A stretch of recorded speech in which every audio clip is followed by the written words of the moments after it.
And welcome to Racers Now. The markets for the first two classics of the UK flat season are really starting to have a shake-up this week, mainly due to that man, Aidan O'Brien, that we speak about virtually all the time when we look forward to the flat classics. But yeah, we at Racers Now were previewing the Guineas in mid-January. No one else was doing that. We are pretty mad, particularly myself, but it gives you an idea of where my priorities and loyalties lie when it comes to flat racing versus jumps racing. But the date is getting closer now. We're just over 5 or 6 weeks away from that first weekend in May at Newmarket. And I play a lot of Aidan O'Brien bingo, wrongly or rightly, sometimes to my detriment. But it's something that I tend to do. He dominates a lot of the nearly every Group 1 race in the UK from an anti-post market perspective, has done for a number of years, bar the older sprint racers. Really doesn't really have much interest in them, but particularly the classics, particularly Group 1s, whether it be over a mile, middle distances, etc., staying racers. He's always got multiple entries in there, often double figure entries, actually, usually including the favourite. And reading between the lines of his comments or quotes or interviews sometimes gives clues as to which horses may run and which horses might not run. There is sometimes value to be had if you act quick. For example, on Monday this week, Monday the 24th of March, there was somewhat of a Ballydoyle / Aidan O'Brien press morning at the training facility there. And yeah, it became clear that his two shortest priced horses for both the 2,000 guineas and 1,000 guineas are unlikely to make Newmarket. So that, of course, meant an immediate shake-up in the anti-post betting markets. Those horses are the Lion in Winter, who has not been seen since August and may not be ready for the Colts Classic. And similar comments, but not quite as definitive, if you like, were made about the champion 2-year-old filly, Lake Victoria, and she might not make the 1,000 guineas, which is the first Sunday in May. But more to come on her later. The markets did react rapidly on the back of that news. Within half an hour, there was some blue on odds checker. There was plenty of pink about those two horses mentioned as well, going in the opposite direction.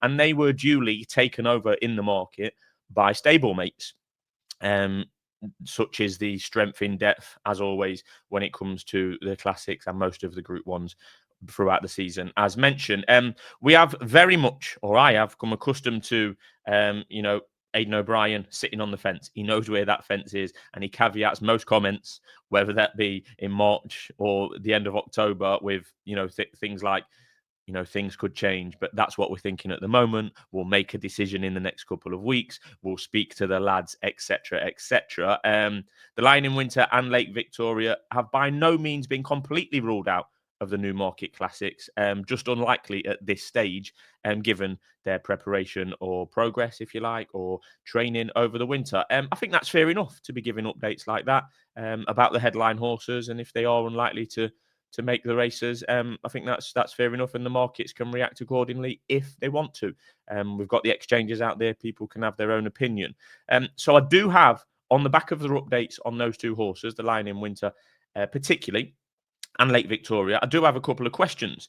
I speculated on my oddsnow.com column and in my video actually in January that Aidan O'Brien had his fingers burnt in the last two 2,000 guineas renewals, 2023 and 2024. I think he had his fingers burnt with Derby type horses. And when I say Derby type horses, I mean horses that look more like Derby horses than they do Guineas horses, that look more likely winners of the Derby than the Guineas, but still often start their season in the Guineas before progressing and going to Epsom a month or so later.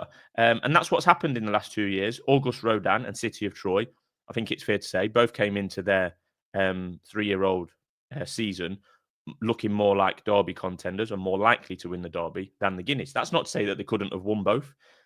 City of Troy went off favourite for the Guineas. August Rodin was second or third favourite for his Guineas in 23. But anyway, August Rodin in 23 finished 12th for 14. And City of Troy in 24 finished ninth of 11 before both bouncing back in the Derby. So is it more prudent for the number one Ballydoyle Derby horse to swerve the 2,000 guineas? Quite possibly. I speculated that a few weeks ago that, Aidan very much blamed himself over City of Troy.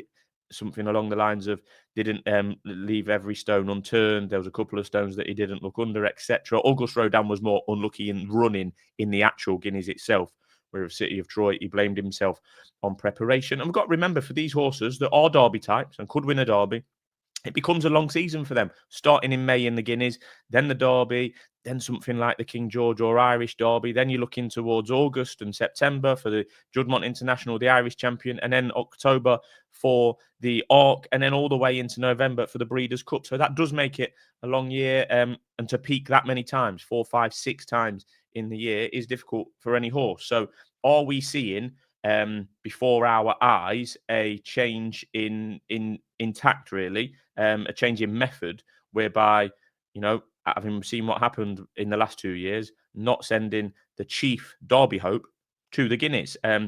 People often say cliche that the best Derby trial is the Guineas. They might well be right, but we've got to remember that it is jumping up from a mile to a mile and a half, which is a big leap. Even if you're bred to stay. And, there is other Derby trials out there that are over an intermediate trip, say 10 furlongs, which are more suited as a specific trial for the Derby, you could say. Because let's remember, the Lion in Winter isn't injured. He's not had a setback in the off-season.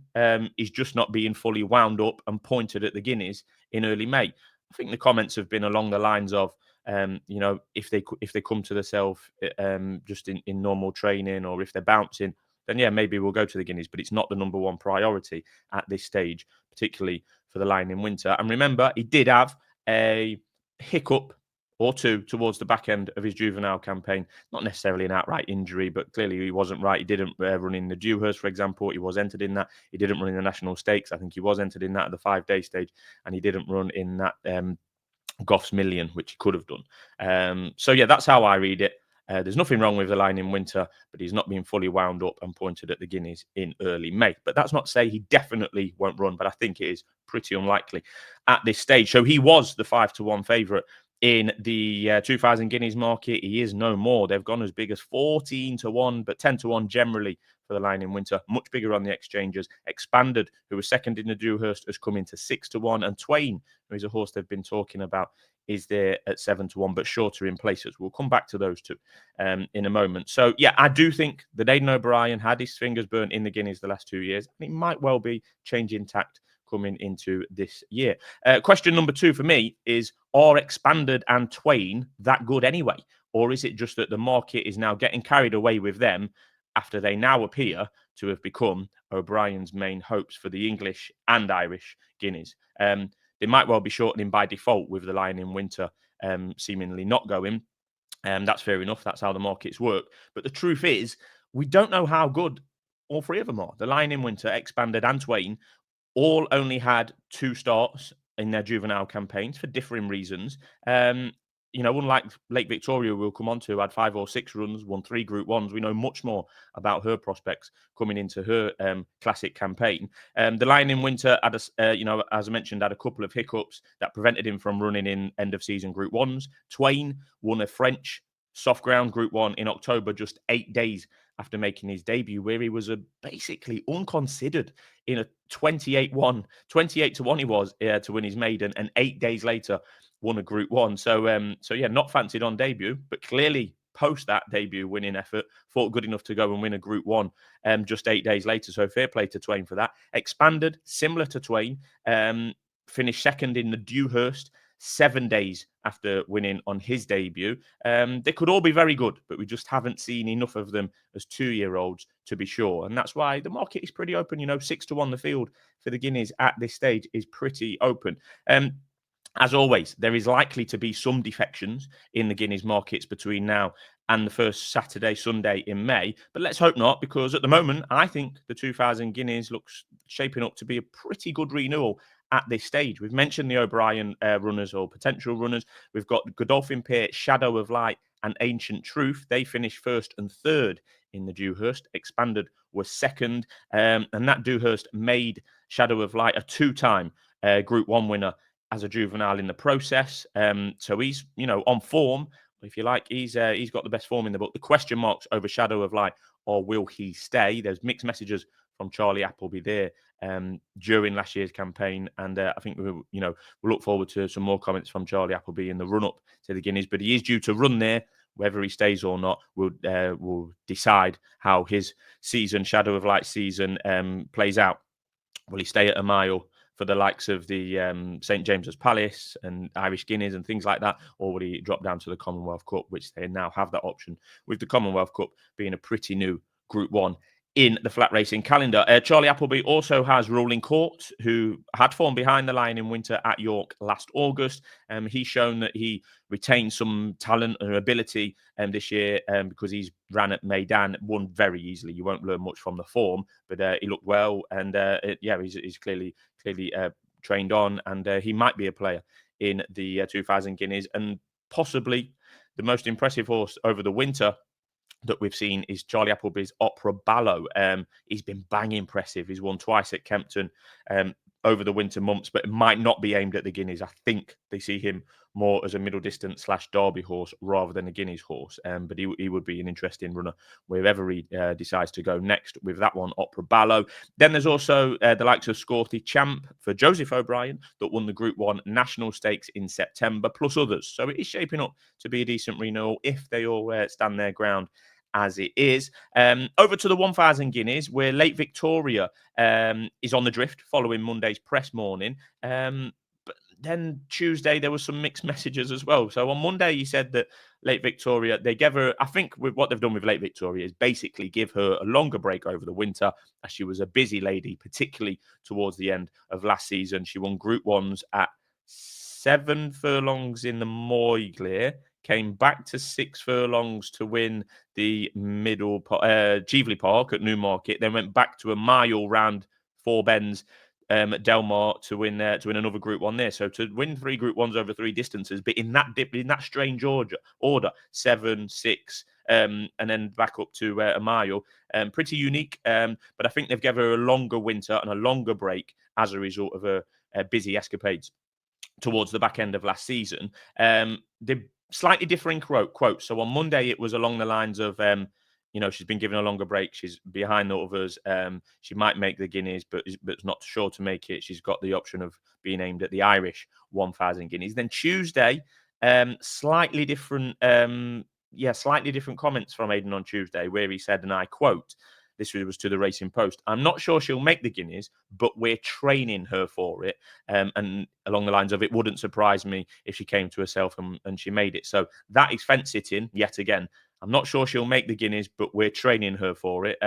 Somewhat mixed messages there. So I really don't know what to make with Late Victoria. What I would say, I think Late Victoria is more likely to run in her Guineas than the Lion in Winter is to run in his Guineas, that's for sure. As a result of those comments on Monday and mixed messages regarding Late Victoria, Fairy Godmother was the shortener in the market, again, trained by O'Brien, but she hasn't been seen since June. So there would have to be question marks about her progress generally. How has she developed physically since we've seen her? We haven't seen her since June. And fitness, going straight to the Guineas, which is almost always the way of the Cornwall horses, that they make their seasonal reappearance in the Guineas, but wouldn't often come with a horse that hasn't run for 11 months. We've not seen her since June, and her next start might well be in a classic in May. That's Fairy Godmother. She's 5-1 in the 1000 Guineas market. And of course, as we mentioned a few weeks ago, Desert Flower is shortened up considerably in recent days. She was around 3-1 when we did our first preview of the 1000 Guineas in January. She's 6-4 generally now. There is one place offering 7-4, and that might not last much longer either. And as always, O'Brien has got a few others in there, like Bubbling, Exactly, January, etc. I think it was Exactly the one that got a shout out on the Monday morning press morning. So back to where we started, really, with Aidan O'Brien bingo. Expanded might be showing as your favourite on your odds comparison websites for the English 2000 Guineas, but it was suggested by O'Brien in his usual non-committal manner on Monday that it might be Twain that goes to Newmarket and Expanded that goes to the Curragh.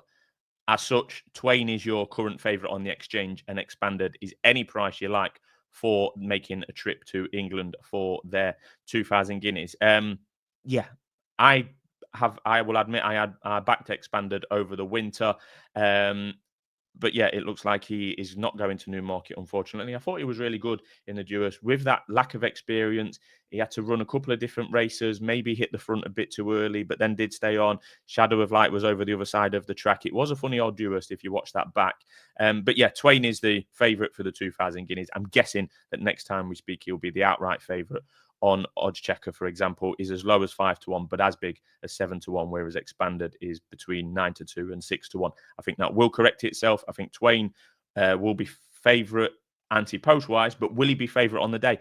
Probably not. You know, when people start getting onto the Godolphin horses, Ancient Truth, Shadow of Light, etc., I do think we could see some flip-flopping in this market, and I wouldn't be surprised if an O'Brien horse, whichever that may be, probably Twain, did not go off favourite on the day for the Guineas itself. But as always, there's so much to look forward to at this time of the year. SD is at Hexham today, so we'll be delivering the usual content from the betting ring there. And we'll be back Thursday with our usual Thursday preview, where it is the return of the Flat and the Lincoln. We have got an anti-post video up for the Lincoln, so make sure you're checking that one out as well.